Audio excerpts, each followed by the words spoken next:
सर्दियों की एक ठंडी सुबह थी। रेलवे स्टेशन के बाहर धुंध की चादर फैली हुई थी। प्लेटफॉर्म नंबर 2 के पास एक छोटी सी चाय की टपरी थी। वहीं बैठी थी कमला देवी। झुर्रियों से भरा चेहरा, कांपते हाथ और आंखों में एक अनकहा दर्द। उम्र करीब 60 साल। पति का देहांत हुए 10 साल हो चुके थे। बेटा शहर में मजदूरी करता था, मगर खुद इतना गरीब था कि मां को सहारा नहीं दे पाता। कमला देवी रोज सुबह 4 बजे उठकर चाय बनाती, बिस्कुट खरीदती और स्टेशन के कोने में अपनी टपरी सजा देती। उसका जीवन इसी छोटे से चूल्हे और उबलती केतली के साथ चलता था। उस सुबह भी सब कुछ सामान्य था। लोग आते जाते चाय पीते, कुछ पैसे देते और आगे बढ़ जाते।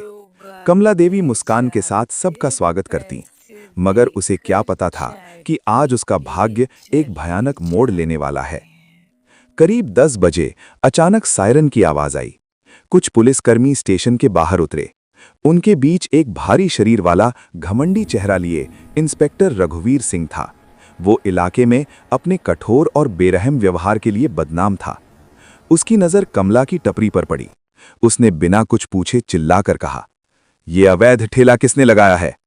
कमला घबराकर खड़ी हुई, कांपती आवाज में बोली, "साहब, मैं रोज यहीं चाय बेचती हूं, किसी को दिक्कत नहीं।" पर रघुवीर को उसकी बात सुननी ही नहीं थी। "तुम जैसे लोग ही स्टेशन गंदा करते हो," कहते हुए उसने केतली को लात मार दी। गर्म चाय जमीन पर फैल गई। कमला चीख पड़ी, "मेरी रोजी रोटी मत छीने साहब, मैं गरीब हूं।" तभी गुस्से में आकर इंस्पेक्टर ने उसके गाल पर जोरदार थप्पड़ जड़ दिया। पूरा स्टेशन सन्न रह गया।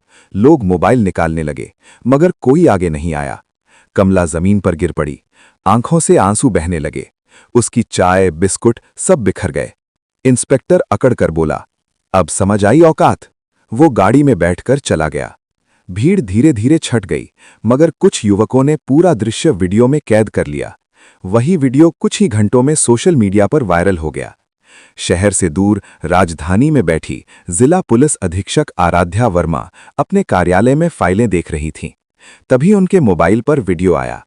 जैसे ही उन्होंने देखा कि एक महिला को थप्पड़ मारा गया है, उनकी आंखों में आक्रोश भर गया। उन्होंने तुरंत अपने स्टाफ को बुलाया। "ये कौन इंस्पेक्टर है?" नाम सुनते ही वो चौंक गईं।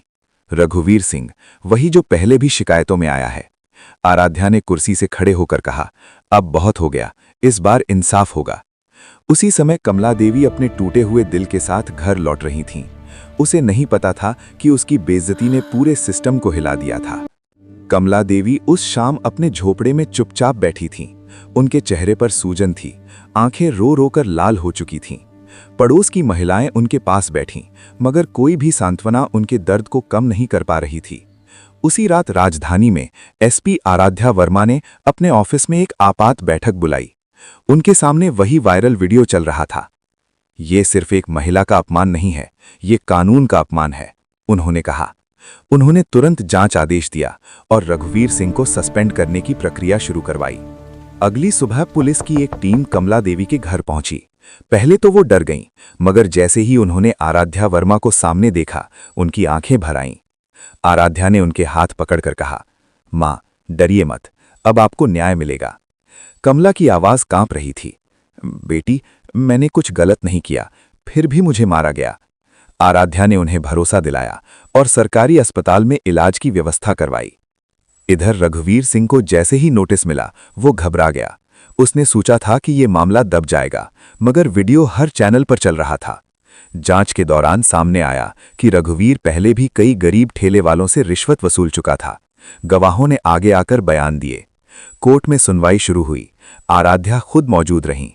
जज ने कड़े शब्दों में कहा, "कानून की रक्षा करने वाला अगर खुद कानून तोड़े तो उसे दुगनी सजा मिलनी चाहिए।"